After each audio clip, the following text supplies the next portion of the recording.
Hello and welcome to the Stashdown Diaries. My name is Jen and I'm a knitter who really needs to work through her stash. So here you are joining me on this journey. Thank you for being here. But anyway, I'm coming to you from beautiful Cape Breton Island. I just finished filming my second part to everything I knit in 2023. So that is probably uploaded if you're watching this. Then yeah, check that out after you finish up here. There were lots of good things I knit in 2023 and it was really interesting to reflect on, you know, how my mood affected my knitting. But anyway, more about that in that video.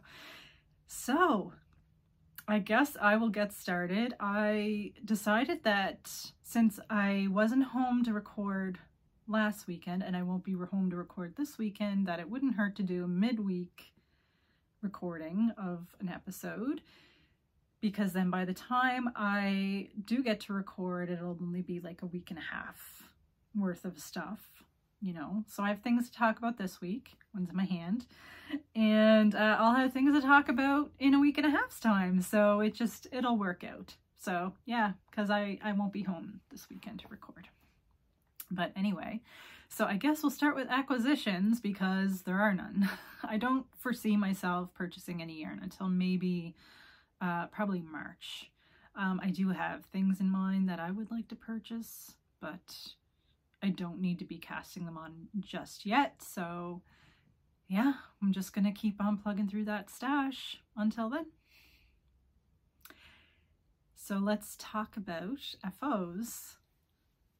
I finished my Christmas Eve Caston, which of course is a Muscle Burrow by Isolde Teague, and I knit this out of my beloved Timber Yarns. And this is their marled version of their colorway, Silver Bells, and I just freaking love this. I'm gonna get so much wear out of this. This yarn, like knitting it up, it's like a heavier fingering weight, like it had a little bit of heft to it, but then when you soak it, I soaked it in some eucalyptus, it really softened up so nice, and I'm just like completely tickled about it. So I wear these with some with a brim, so there it is right now, there. I enjoy the brim, so I knit and knit and knit and knit and knit and knit until it was long enough that there would be some brimage on the go. So yeah, this is the third Muscle Burrow that I've knit. This is the second one that I've knit for myself.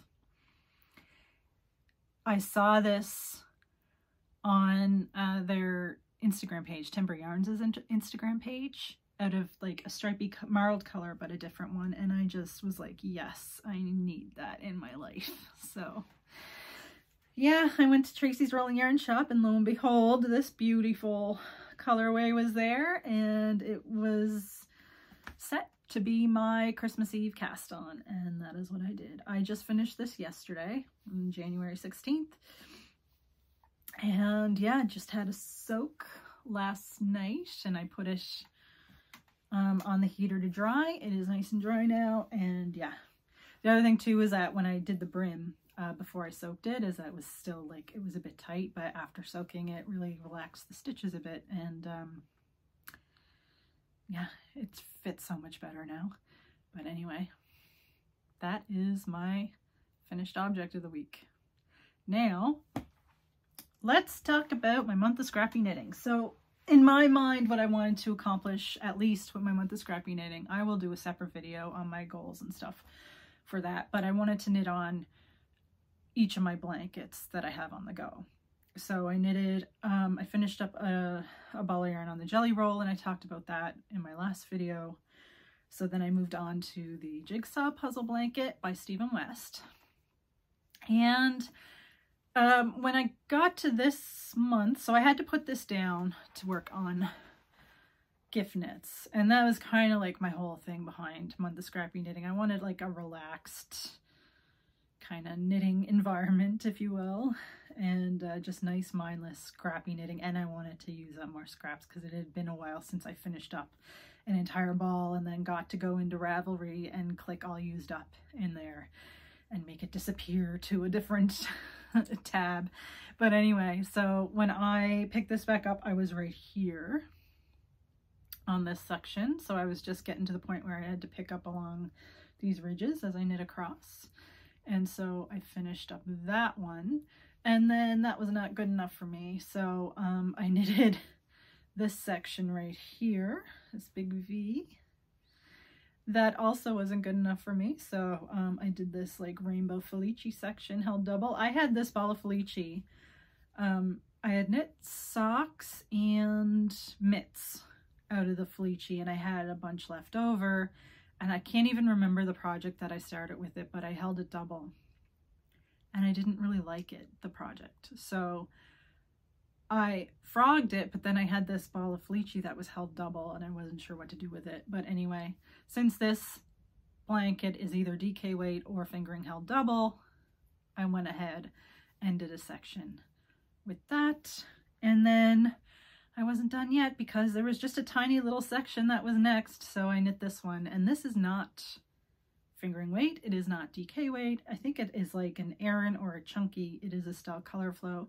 So I just went down needle size and just knit this little triangle to try to use up some of that. I still have some left, so if I come across another little triangle, I will use that one again. But unfortunately, none of these scraps were completely used up, so I'm just going to have to keep on trucking until they're used up. But I want to work on my next blanket anyway. So that is the Jigsaw Puzzle Blanket by Stephen West. It is so addictive. Like, you finish one section and you just want to knit on the next one.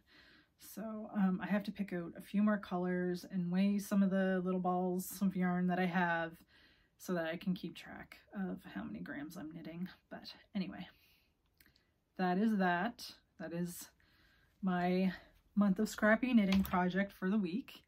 And in my last video, I showed you my seed pod socks by Helen Stewart, and I actually have one finished. So these socks are going to be for me, and they are by, the yarn is by Smash Knits, and it is their straight up sock base. And this color is called, like the lighter color is called 36. And this one is called Amarantine. I don't know if I'm pronouncing that correctly. They are living in my So Sandy So unicorn bag that I love. And yeah, so this was leftover yarn from the mermaids that I knit for my nieces. And I'm so happy that I get to knit a pair of socks out of these colors because they are lovely. So I think last time I was here, maybe, I can't remember, but yeah, the seed pods are done. And yeah, so that is what these ones look like. And then I'm going to cast on another pair of socks for somebody else, but in reverse. So the main color will be the dark purpley burgundy color. Excuse me. So that is, yeah, the Seed Pod Socks by Helen Stewart. I cannot recommend her patterns enough.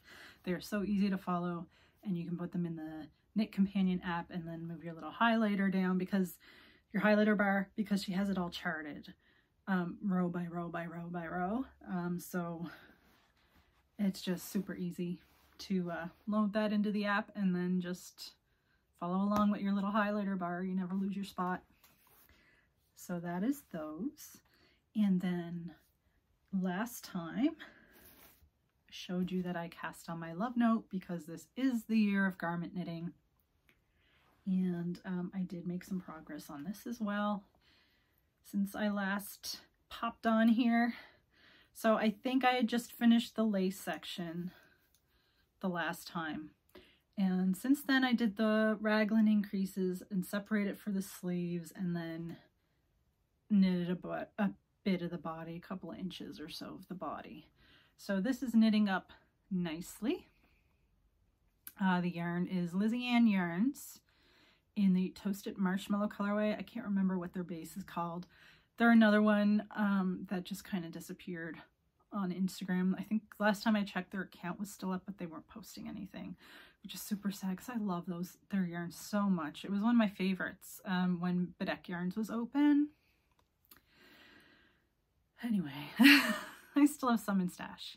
And there are lots of beautiful indie dyed yarns out there. Some that I've been trying out, like Windswept and Timber yarns, and Woolen Wanderlust is another great one, and Sweet Skein of Mine. There's so many great Canadian yarn dyers. But anyway, I digress. So the thing that I'm holding the Lizzie Ann yarns with is Sadness Garn Tin Silk Mohair in the almond colorway. So it's coming up with like this beigey color, but then there's like brown and orange speckles in there. I didn't mention it, but the love note, I think at this point you just assume everybody knows what the love note is, but it is a pattern by Tin Can Knits. And it's fairly popular. It knits up very lovely.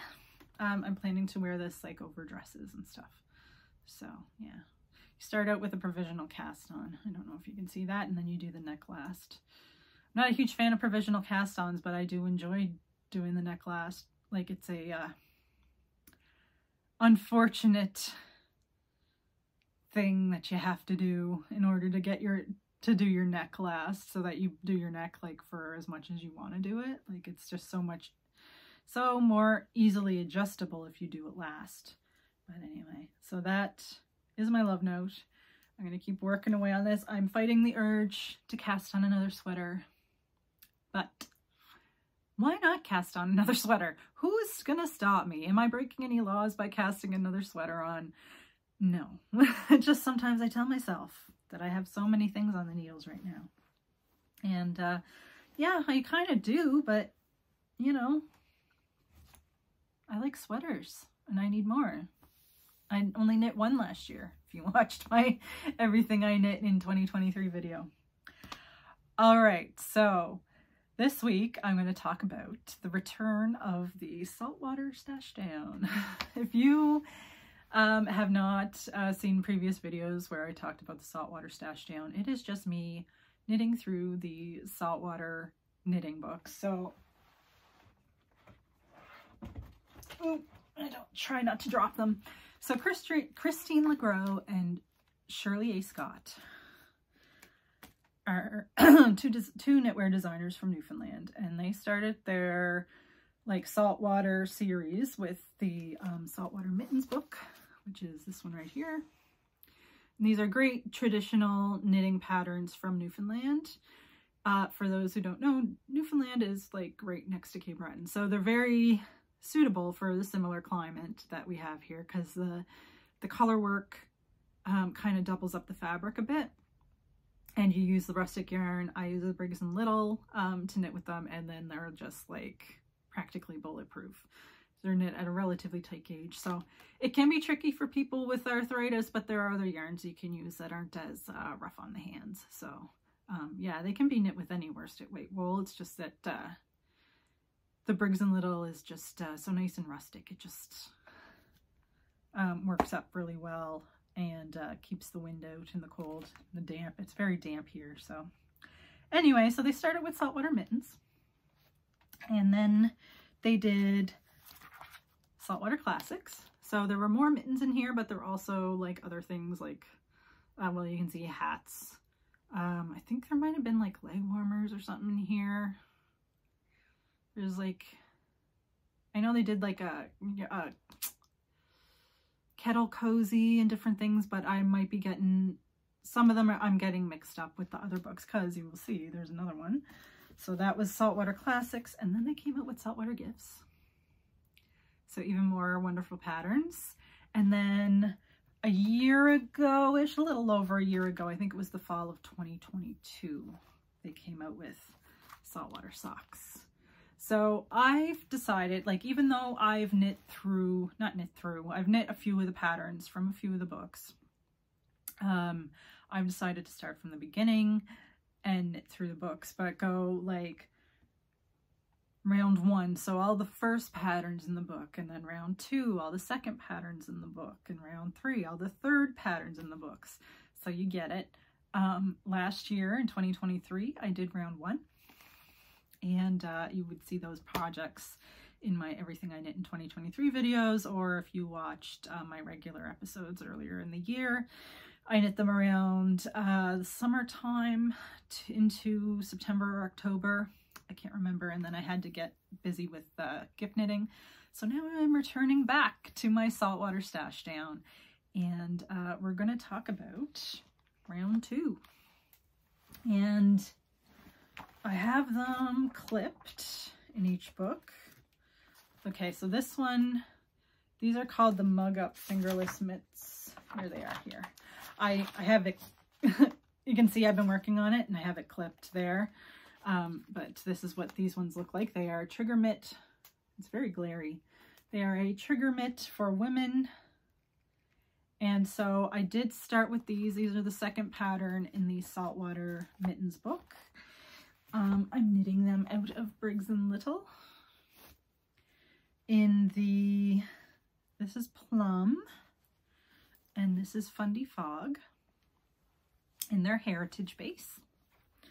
And this is where I'm at with the first mitten. So I'm just about finished the top, and then I have to do the thumb. But yeah, trigger mitts, there's something that people have asked me for in the past and I never knit because they are a little bit fiddly, but now I'm getting like the hang of them. I've knit a few now. I knitted my initial pair for me. That was just like kind of a testing the waters kind of thing and like troubleshooting my own skills, like because there was some puckering on I can't remember if it was the thumb or the finger or what, but then I looked on YouTube to how to prevent that in your color work, and anyway, I've been doing a lot better. So now I'm willing to knit trigger mitts to sell to people if they request them. I am probably going to knit 2 pairs. Whoops, yarn down. Anyway, probably going to knit 2 pairs in this round. So when I did the first round of Saltwater Stash-down last year, I knit the back low mittens and I knitted a full mitt version and then a fingerless version. So sometimes I am going to be knitting 2 of the same pattern when I do each round, and this is going to be the case for this one. I'm going to use like a more neutral color, so then if somebody doesn't like colorful mitts, then that'd be an option for me to sell to somebody.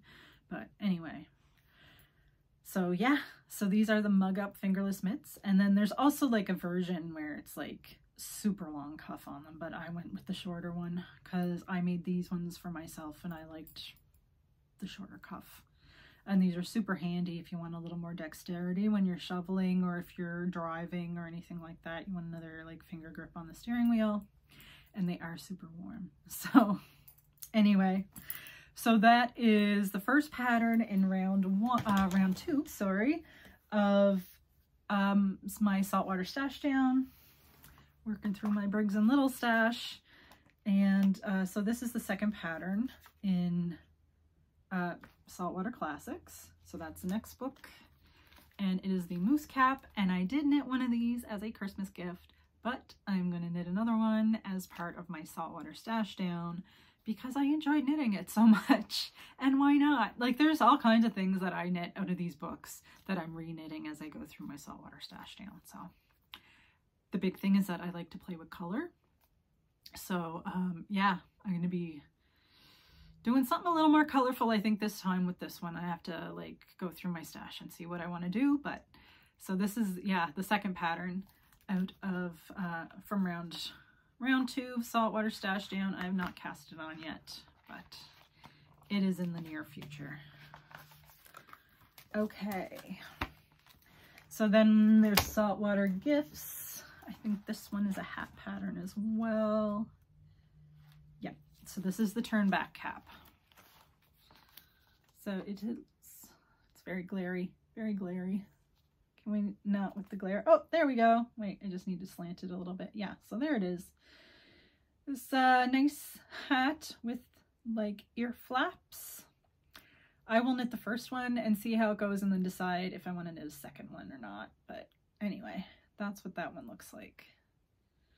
So that will be the third pattern in round 2 of the Saltwater Stash-down. I didn't mention too, I've mentioned it in other videos, but not yet in this one, that if I come across something that I don't want to knit. So namely gloves or something that has baubles. I'm just going to skip over it in the Saltwater Stashdown because this is not about knitting every pattern. This is about enjoying myself.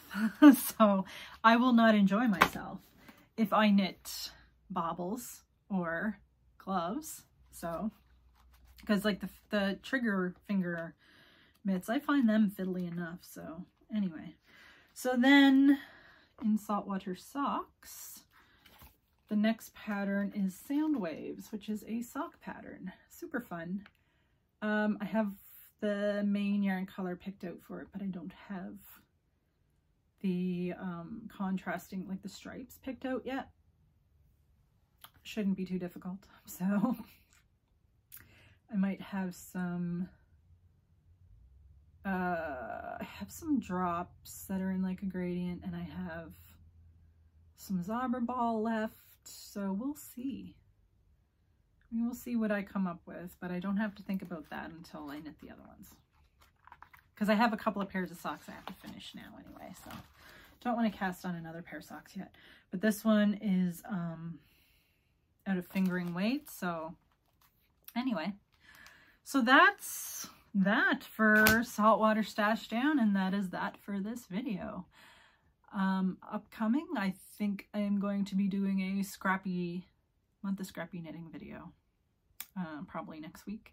I can't believe I'm already more than halfway through January, so I'm a little late getting that one out, but people will still get something out of it because it's probably going to be like a pattern roundup more than anything.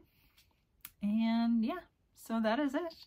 Thanks for hanging in there with me until the end of the video. Happy knitting. I hope you're enjoying the winter time, thinking about the people who have like extreme cold. Yeah, it's winter here has been weird the last couple of years. We generally get some snow and then we'll get rain. It's really messy, like we're not getting that nice snowfall that we used to get when I was a kid. That wasn't yesterday. But anyway, we used to have these big snowbanks to play on and everything, and we're just not. We don't have that anymore, except like up in the Highlands though. Up in the Highlands is like a winter wonderland up there. So anyway. Yeah, that is it for me for today. Happy knitting, happy crafting in general, and I will see you next time. Thanks for watching.